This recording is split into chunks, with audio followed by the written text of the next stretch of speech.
and welcome to an entire program devoted to lefties losing it. Now, imagine you walk into your child's elementary school, you enter the classroom and are confronted by this non-binary teacher, and you wonder, why is she so happy? All the pretty girls walk like this. Pretty girls walk like this. Guess why she's so happy? If you didn't read the caption there, she's overjoyed because the little kids she's supposed to be teaching are confused about whether she's Martha or Arthur. I mean, why would that bring you so much joy? Now, we've brought you plenty of footage of lefty students acting unhinged on university campuses, but the academics are no better. Indeed, one could argue they are worse. They have indoctrinated their students, they've enabled and emboldened the worst elements, and now they're joining the protests, and a few of them are getting themselves arrested in hilarious ways. Watch this economics professor from Emory University in Georgia, who was silly enough to hit a police officer, then refuse his orders to get down. Listen to her screaming, I'm a professor, as she's put in handcuffs.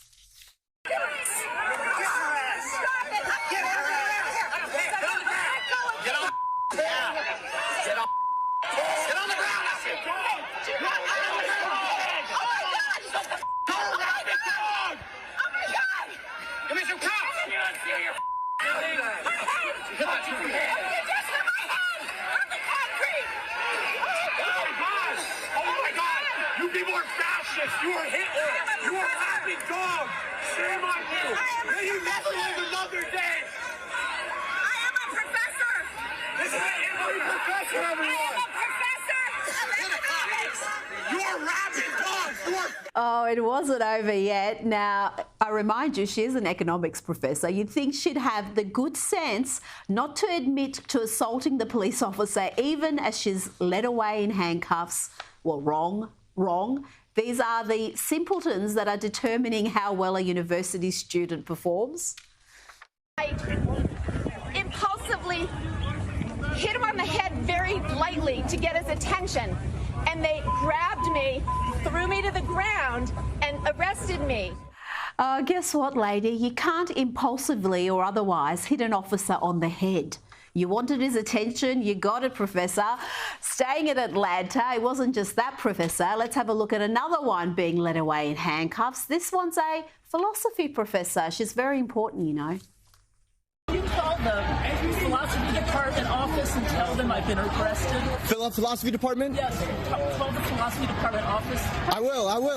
What's your... Noel McAfee, I'm chair of the philosophy department. I got you. I'm president-elect of the university. And one last one from Georgia. Watch and listen as this troublemaker is removed. You're hurting me! Just go lift. You're hurting me! Ow! Ow! Ow! Help! Help! You're hurting me! Listen to that soy boy shrieking there. Incidentally, this is my new ringtone. Ow! Ow! Ow! Help! Help!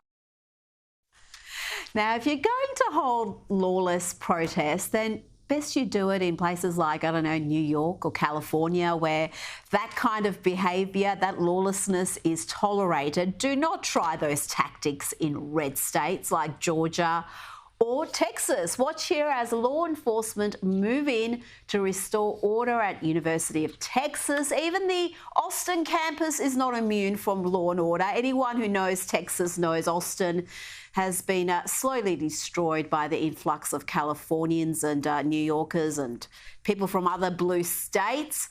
But gosh darn it, it's still Texas, and order was restored.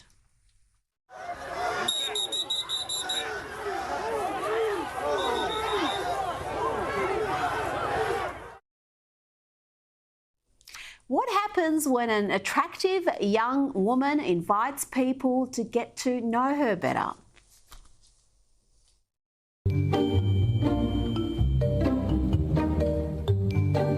Hi. Hi. Nice to meet you. Nice to meet you. I'm Noah. So, where are you from? Yes? I go Colombia. No. Spain. Are you Czech? I'm actually from Israel. I'm going to stop this video now. Now, after the initial shock, many of those, not all of them, many of those who were perturbed about sitting down with an Israeli did soften their stance considerably. But only last week, that young lady, Noah Kokva, she's a former Miss Israel, was allegedly assaulted during a pro-Palestinian protest at Times Square. Let's have a look at that incident.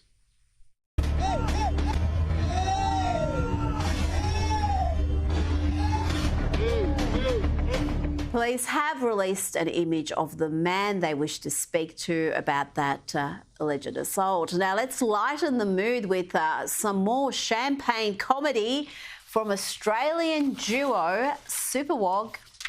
Were they white? No. Were they black? No, colour doesn't matter, you bigot. Were they fat? That's body shaming. Sorry. What did they look like? A human. That's who you're getting from me, you pig. Okay, witness says we're looking for an angry, BO-smelling, pink-haired dog with a nose ring over... Let's stay in Australia, Melbourne to be precise, and have a look at this interaction between a curious football fan who asked what a pro-Palestinian protest is all about. Watch how reasonable and peaceful the response is. Yeah, mate, he's just drunk. Look after him, bro. What's your problem? You're another Zionist? No, I wouldn't know what was going on. Palestinian.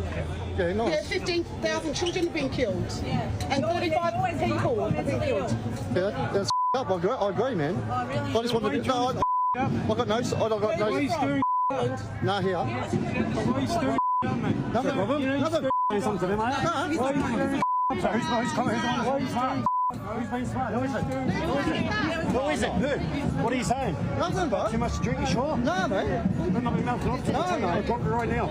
Are you Yeah, I am serious, yeah. What are you going to do? Yeah? What are you going to do? What are you going to do? What are you going to do? Fuck you up. Not women. Not women, you big tough man.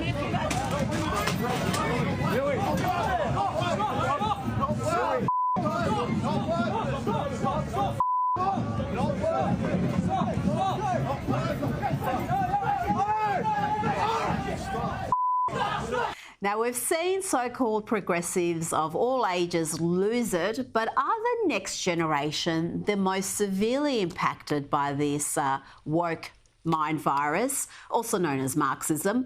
Many fear that's the case, but not Tim Dillon. He sees a different phenomenon happening. He says the cool kids are rebelling. Yes, all the cool kids now are unwoke. Some of them are going back to Christianity because it's the only way to be rebellious. Because, you know, everybody's blue-haired, non-binary talking about piss orgies, and that's like, it's the cover of Newsweek. You have to be like a Catholic, Opus Dei, like saying the rosary to be a problem. Like, you used to be able to just dye your hair and get a tattoo and a nose ring. Now that's like, oh, what are you running for Congress? I'm sorry, but I'm about to bring you a cringe fest unlike anything you have seen before. I'm warning you now. Look away because you might feel a little bit queasy after this. Here is actress and TV host Drew Barrymore with the Vice President. Been thinking that we really all need a tremendous hug in the world right now. But in our country, we need you to be Mamala of the country.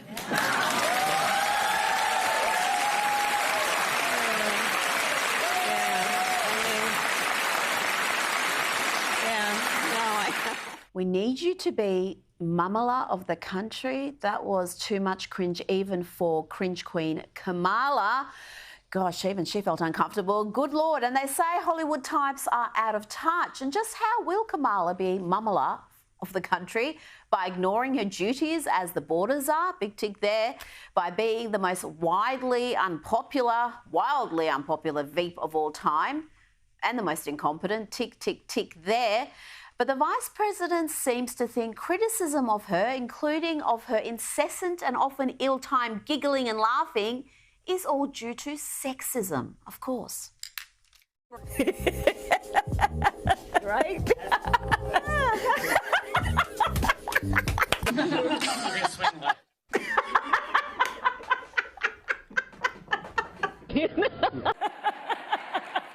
Good times. Now, I love a story with a happy ending, and watch this New Yorker have a FAFO moment in the great state of Florida. See this lefty losing it, so a Let's Go Brandon sticker on a car, and being the unhinged liberal loser that he is, he decided to vandalise that car. Watch what happens next. To the green Toyota Tundra, it was not raining. Okay, I don't recall. Yeah, I thought it was raining, but... Okay, the green Toyota Tundra pickup truck that you walked up to, you don't remember what you did? I walked by a truck, yeah. Okay, what did you do to it? I scratched it. Why? Was it the bumper sticker? Because when they've got a ton of security footage there, man. Okay, so I see you walking behind it, and you look over at it, and she's got a sticker that says, "Let's go Brandon" or something. Yeah, I guess it infuriated me. Okay. Yep. Okay. Was that it? That's the only reason you did it? You don't know who owns the truck or anything? Yeah, that's the only reason I did it. And it's stupid thing to do, but this whole... Okay, so, Mr. Brothers, here's the unfortunate news. She wants to press charges, so I have to take you to jail, sir. So I need you to turn around. Put your hands behind your back. Just consider what an entitled far-left miscreant you'd have to be to see a sticker on some stranger's car you don't like and to be seen infuriated, I think that's the word he used, that you turn yourself into a criminal. Lesson there is, don't try New York nonsense in Florida. Now to another Democrat losing it, and he is supposed to be one of the occasionally sane lefties, James Carville, but he's decided to film himself having this mad rant about a second Trump term. If they get a hold, there will be no government left, there will be no rights left, you'll live under theocracy, you'll end up with Christian nationalism, but that's all right, you little 26-year-old. You don't feel like the election's important to me. They're not addressing the issues that I care about. Yes, they'll get the young'uns out there voting for your corpse candidate. Well done, James. Well, the Democrats can count on the support of the college campus writers and professors. There ain't no Republicans in that lot. And yesterday, in Lefties Losing It, we brought you footage of professors involved in these lawless protests being led away in handcuffs. But don't think that's going to deter academics. Have a look at these members of faculty linking arms and forming a human barrier to protect the Jewish students? No, of course not. To protect folk who want to attend class? No, don't be silly. They are protecting what is called the Gaza Solidarity Encampment. That was in New York. Let's go to California to watch another academic not be arrested but have a almighty meltdown. She's infuriated by a student who's peacefully holding an Israeli flag as a show of support to Jewish students. This is something else. This is a professor here at UCLA University. Yes, I am, and I'm talking about the truth. It's a genocide. What's your name? What's your problem? You clearly don't know what the definition of a genocide is. I don't know. Hey, ladies and gentlemen, then why has the Palestinian population number only been increasing since 1948? Genuine question. How is that a genocide if the population has only been increasing? Who can help me here to answer this question? Can you help me? So she's happy to wave her arms around and scream about genocide, but when the student makes the very pertinent point that the Palestinian population has increased significantly, she has no response. This academic is being schooled by a student.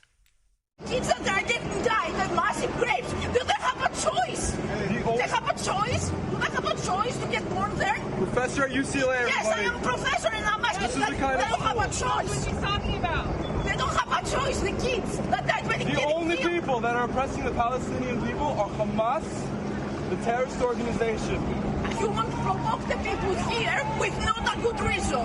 Do I look like I'm provoking? Yes, you came here to provoke them. That's what you're doing. They're spreading fear. They're not spreading fear. They're trying to protect the innocent kids that they're being born. It's not for you. It's just reactionary. I'm here to show Jewish students that we do not need to be afraid. Help them. Exactly. You should be with them, as other Jewish people have been, because they recognize what kind of atrocities being committed. What kind of atrocities are being committed? The kids are already getting killed. By Hamas terrorists. By Hamas terrorists? By Netanyahu and Biden. Jeez. Hamas brainwashed. Should all people be in this world? Oh dear, you save up and sacrifice so your kids can be taught by these people. One quick last one from UCLA. One of these numbnuts posted this outrageous claim about the few pro-Israel protesters who are on campus in a counter-protest. She wrote, there was a protester in the liberated zone at UCLA with a potentially fatal banana allergy. Counter-protesters invaded the encampment and saw all the no banana warnings. The next day, they came back waving bananas like settlers waving machine guns and smeared bananas everywhere. I'm sure that didn't actually happen. Let's have a look at this banana crime. Yes, that's a harrowing incident indeed. She's just eating a banana and dancing. People could die. Really, just like a settler waving a machine gun. Can you believe these overgrown toddlers have signs around their illegal encampment with banana warnings? My God. Where would this segment be without the ladies of The View and their chronically clueless, always spectacularly stupid takes on everything? Take it away, Whoopi. I would caution the media to be very careful about what they're doing and how they're handling this, because what they seem to be doing is pushing a narrative that people are pushing against, which students are pushing against, which I'm thrilled to see, because I like when students get mad and say, we want a change made. You know, it's time Karen Elaine Johnson stopped appropriating a Jewish name. She's not Jewish and she has no Jewish ancestry. And let's not forget her rather disgraceful comments about the Holocaust just being about white-on-white violence. And it wasn't just her, it was Sunny Hostin as well, standing with these campus thugs. The students that I have spoken to at many of the Ivy League schools, and a student that I did speak to also at Emory, where a professor was thrown to the ground simply for asking the police, what are you doing to these peacefully protesting students? The students are telling me this is a humanitarian crisis. Of course, she has no idea. Sunny, that professor was thrown to the ground because she hit an officer on the head, which she admitted to as she was led away in handcuffs. Yeah, she was stupid enough to admit to that on camera. And let's check in with one of these brave student protesters from an Ivy League college that costs upwards of $70,000 a year US. Here is one of these students, and she's asked, why should Columbia be required to feed students who have illegally taken over a facility? Listen to this rather demented answer. Well, first of all, we're saying that they're obligated to provide food to students who pay for a meal plan here. But you mentioned that there was a request that food and water be brought in, unless I misunderstood. To allow it to be brought in. I mean, well, I guess it's ultimately a question of what kind of community and obligation Columbia feels it has to its students. Do you want students to die of dehydration and starvation or get severely ill, even if they disagree with you? If the answer is no, then you should allow basic, I mean, it's crazy to say because we're on an Ivy League campus, but this is like basic humanitarian aid we're asking for. Like, could people please have a glass of water? She goes from demanding Columbia feed her and her ilk to claiming they are stopping them from purchasing their own food and water and having it delivered. When she's reminded that they've put themselves in this predicament, she comes up with a whole new story. But they did put themselves in that very deliberately, in that situation and in that position. So it seems like you're sort of saying, we want to be revolutionaries, we want to take over this building, now would you please bring us food and water? Nobody's asking them to bring anything. We're asking them to not violently stop us from bringing in basic humanitarian aid. They're stopping the delivery of food? We are looking for a commitment from them that they will not stop it but violently. They haven't stopped it yet. Well, I don't know to what extent it has been attempted, but we're looking for a commitment. That is a Columbia student, a PhD candidate, no less. She's supposed to be one of our brightest minds, but she's quite clearly as thick as a brick, but a lot less useful. Now, let's look at some of these college kids from the University of South Florida. First clip, they're acting all tough. They're saying there that they are united, they will not be divided. But watch what happens within 10 seconds, literally 10 seconds of the cops rolling in. The people united will never be divided. Defeated. This is what we mean.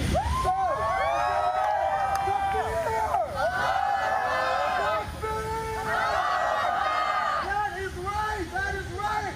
Everyone from the river to the sea.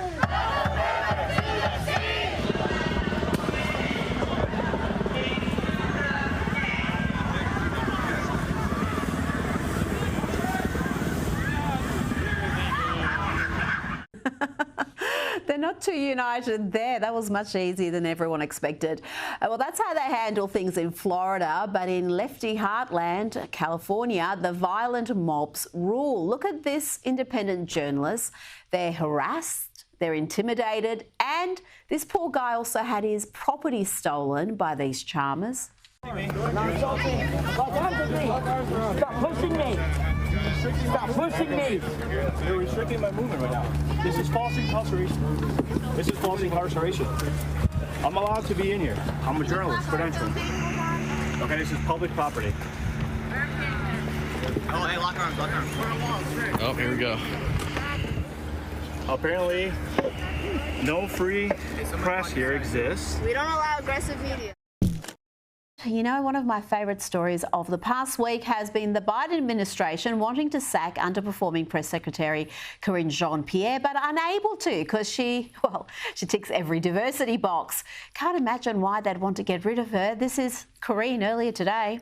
Respectfully, you didn't quite answer it. The question was, why hasn't the president been more forceful in talking about the protest? You talked about how he's talked about anti-Semitism, but specifically on the protest, why hasn't the president been more forceful in that? And I hear the question, Gabe, but respectfully, the president has been no other president has spoken about anti-Semitism than this president. But that's not the question. It's the protest. And I'm answering it in the way that I believe is the best way to answer your question. I tell you what he's doing is rewarding them by forgiving their student loans. She really is hopelessly incompetent and inarticulate. Now let's look at what happens when pampered theatre kids grow up and become full-time idiots. This lot put on a play of sorts outside the White House Correspondents' Dinner featuring IDF soldiers murdering civilians in cold blood.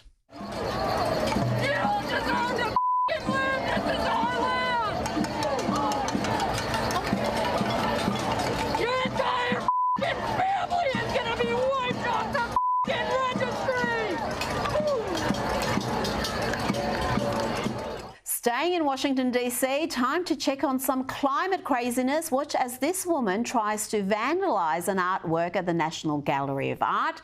Thankfully, it had a protective case around it, but she did her best. Hold it in. Hello, friends. My name's Joanna. I'm a mom from Brooklyn.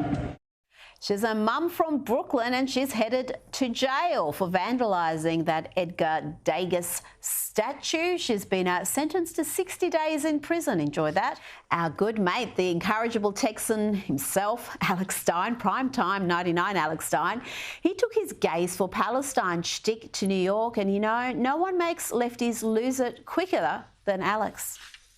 Gays for Palestine! Don't throw me off a roof! In Palestine, they oftentimes have to run to Israel. You're not allowed to be openly gay in Palestine. Why are we talking about gay people? Do you think they kill them? Do you think they kill them? Do you think gay men get killed in Palestine ever? For being gay? Yes. Do you have any reports of that? That's do you have any? Show me a report. My gosh. Okay, show me a report. This is the moment for action. Is this jokes? No, we're live on YouTube. We're trying to get some channel. You like smiling, huh? No, I'm just trying to cover it seems funny to you. It seems funny. Whoa, okay, now everybody's getting mad. No, I hear you.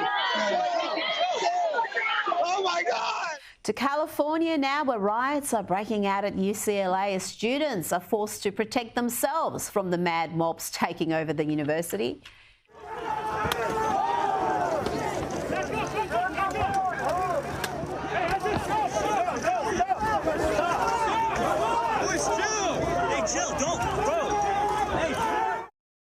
If you're wondering why students don't feel safe at UCLA, have a look at how this young man was chased down and forced to submit.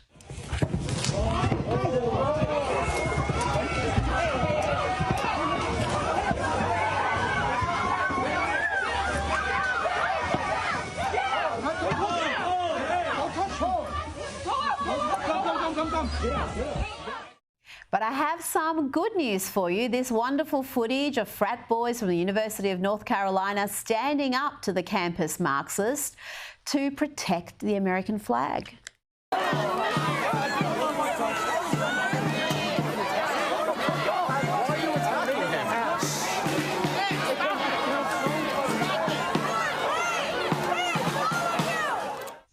This iconic image of the young men standing tall despite being attacked is, well, I think it's going to be remembered for a long time. And good news, more than $300,000 has now been raised to throw those boys an epic party.